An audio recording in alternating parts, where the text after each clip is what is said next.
guys, welcome back. Today I am back with another foundation review. I know it's been a while, but today I am testing out the Smashbox Studio Skin 15-Hour Wear Hydrating Foundation. This has been quite requested for a while, and I knew I wanted to try it out before I finished Accutane because I've heard it is amazing for drier skin. By the time you guys are actually seeing this video, I will be like pretty much done Accutane, which is so exciting. I think I'll have like one pill left by the time this video is going up, and I am going to be doing an Accutane update very soon. Just a quick refresher, since it's been a little while since I've done one of these videos. If there is a certain foundation you want to see me test out, please make sure you are checking the description bar down below because I have all of my past foundation reviews linked down there. But anyways, give this video a thumbs up if you're excited for it, and if you're new to my channel, don't forget to hit the subscribe button down below. I would love to have you here on my channel. But a little bit about this foundation. It is $48 Canadian or $42 USD. Packaging is really nice, high quality. It's a glass bottle with a little pump on it. They have a really great range. It's available in 22 different shades. I chose the shade 1.2 Warm Fair, and it's supposed to have a medium to buildable coverage, and they say it will give your skin a flawless finish. I've heard some people say it's a little bit more glowy. It's also supposed to be oil-free, lightweight, and hydrating as the name implies, and last for 15 hours. They say it's also supposed to be transfer-proof and sweat-resistant, which we will put to the test today for sure. It is also formulated with light diffusing spheres to blur imperfections, and just like all of Smashbox products, it's meant to stay color true in any light form. So I'm gonna get my hair back off my face and we're gonna start applying this baby. I primed the left half of my face using the Maybelline Blur and Smooth Primer, and I'm just going to be applying this with the Beauty Blender today. Most of my hyperpigmentation is fading really nicely. My skin is just getting very red, I find, in these final stages of Accutane, so that's what we're gonna be covering today. So I'm gonna take, I think, 2 pumps. That first pump was really small. I'm gonna start with half of my face to see if I like the Beauty Blender.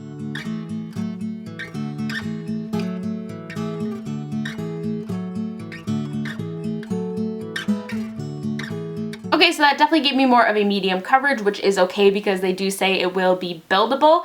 And it applied really nicely though, and I'm loving the finish so far. It definitely has a slight kind of glow and radiance to it, but it's overall pretty natural looking, which is what I like. The Beauty Blender was fine, so I'm going to go ahead and apply it to the other side of my face now.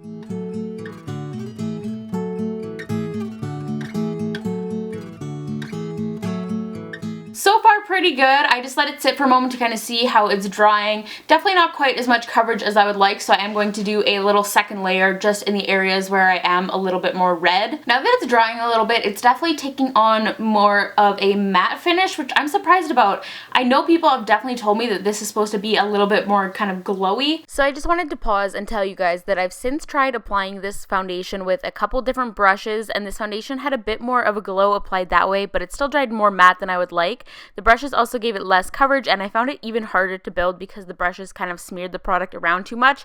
So all in all, the Beauty Blender would still be my preferred application because ultimately coverage matters most to me. I just wanted to add this because I know some people will tell me I applied it wrong or I should try it with brushes, so I just wanted to let you know my experience. So I don't know how to feel about that. It doesn't feel dry so far though. I've really been having issues with matte foundations. I have a couple ones in my collection that I need to test out, but they're just so drying on my skin currently. So far though, this feels okay. Like I said, I'm just going to take a little bit more and see how it builds up.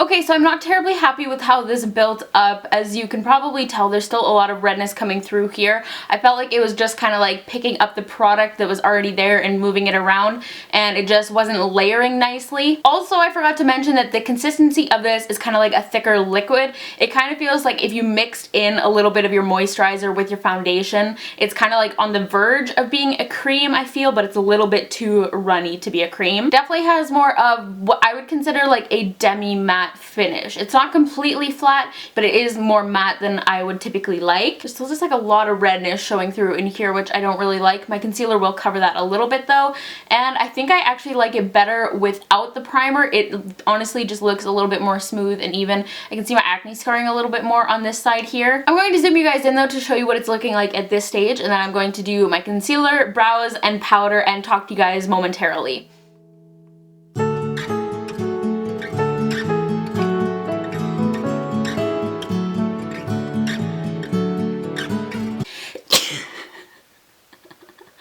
Oh, I was trying to hold that in so hard. So I use the Too Faced Born This Way concealer just under my eyes. I use the NYX contour kit to set that, just the two shades that I always mix together. And then to set my face, I used a teeny tiny little bit of my By Terry Hydra powder. All of my other products went on pretty well over top of it. No real complaints there. I don't know what it is with this section of my face though. It was a little bit hard even to blend out my concealer there. Might be to do with the primer that I use, but you would expect that it would be all over that side of my face and not just one area. Overall, I would consider this a solid medium to full coverage foundation, but it's not going to give you like an ultra full coverage. I think it would definitely be more suitable if you are looking for more medium coverage, but it did cover quite well, so that's why I'm saying it will be full, but it's not going to be like Kat Von D or the Becca Ultimate Coverage Complexion Cream. It's just not quite at that level. I'm honestly disappointed with how matte it is though. It's just like getting more and more matte. I definitely thought this was going to have a glow, and this was not what I was expecting. It still feels quite hydrating though, but we'll have to see how it does throughout the day. Like, I'm not thinking it's the most flattering for drier skin, honestly.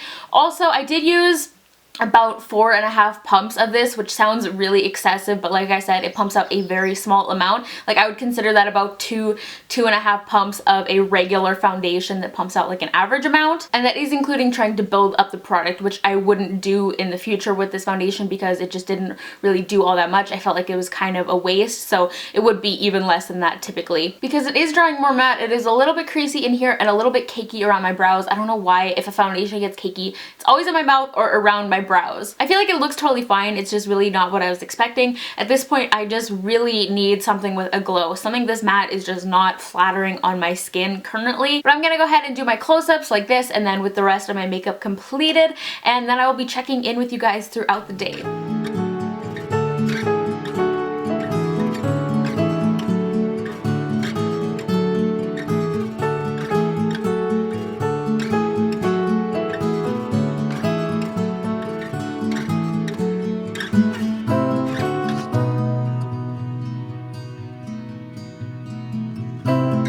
Alright, I've had this foundation on for exactly 12 hours now. No midday check-in today because I was just really busy and there wasn't really anything to update on. So basically, when you get up close to this foundation, you can kind of see my pores and that little bit of cakiness that I was mentioning earlier, but from a little bit of a distance, it really looks flawless. My skin looks very smooth and has kind of like a velvety kind of finish to it. I wouldn't say this foundation feels particularly hydrating at this point, but it doesn't feel dry or tight either, and it just kind of honestly feels like I don't have makeup on. And while I would definitely prefer if this foundation had a bit of a glow, I would have to say that this is probably the best matte foundation I have tried in a while. It's the most flattering and comfortable on my skin, and it's definitely the best of the more demi-matte and matte foundations that I have tried so far this year. It's better than like the CoverGirl Clean Matte BB Cream, the Maybelline Better Skin Foundation, which got really matte on me, and all of those kinds of products. While I do love a bit of glow even when I am oily, I would say that if I was going to reach for a matte foundation, I would reach for this one or the Dior, what is it called, Air Flash foundation, because I did really enjoy that one as well, but it is a lot more expensive than this one. I would say it's definitely very long wearing though. It lives up to the claim of being transfer proof, I would say. It hasn't like rubbed off or worn off in my usual areas where I see that happening. And it's also pretty sweat proof as well. I do have like a little bit of a foundation mustache going on, but I think that's more from when I tried to build it in the area, because as I've been sweating, it hasn't worn off. It's a smidgen less coverage than I personally prefer at this point, so I probably wouldn't recommend it if you have any more severe redness or hyperpigmentation or actual breakouts than I currently have on my skin. And I am gradually moving to better and better skin, so who knows, maybe soon it will be like my ideal level of coverage. I am really impressed with the wear and just the overall flawless kind of finish that it has, but it just wasn't quite what I was expecting, and I'm not 100% in love with it for that reason. The reviews for this foundation were so mixed, like so mixed, you guys. So I would definitely say if you're interested, get a sample first. I'm going to play around with this a bit more and try it with different primers and different methods of application. And of course, I will update on it in a first impressions updates video in the future, just like I always do. As for right now, I'm in the middle with this foundation. I think all the pros for it definitely make it worth testing out, especially if you do like a more medium kind of coverage, and this kind of sounds like something you would be interested in. I don't know, I was trying to think of like what skin type I would recommend this for, and I was reading reviews, but it was honestly just such a mixed bag. I have no idea. The reviews are seriously just all over the place. Some people are like, I have mature oily skin and I absolutely love this. It's perfect because it still hydrates, and then other people are like, I'm 22 and I have super oily skin and this makes me look like I'm 50. Some people say it makes their skin look kind of dry and patchy. Other people have said it only gives them like light coverage. So it's kind of confusing, honestly, but this has been my thoughts on the Smashbox Studio Skin Foundation. I hope you guys have found this video helpful, and I hope you guys are excited to see a foundation review in your subscription box, because like I said, it's been a little while. I have a foundation on the way now that I know you guys are going to be really excited to see me test out. So comment down below if you guys have any guesses for what that foundation is. It's been requested for a very long time. Also, if you have tried the Smashbox foundation, please definitely leave your thoughts and your experience in the comments down below. I'm really interested to hear some other people's thoughts on this product. Give this video a thumbs up if you enjoyed it. Go follow me on Twitter, Instagram, and Snapchat. I am at Sari Rihanna on all three. And hit that subscribe button down below if you are new to my channel. That is going to be it for today. I'm gonna go to bed now. Bye, guys.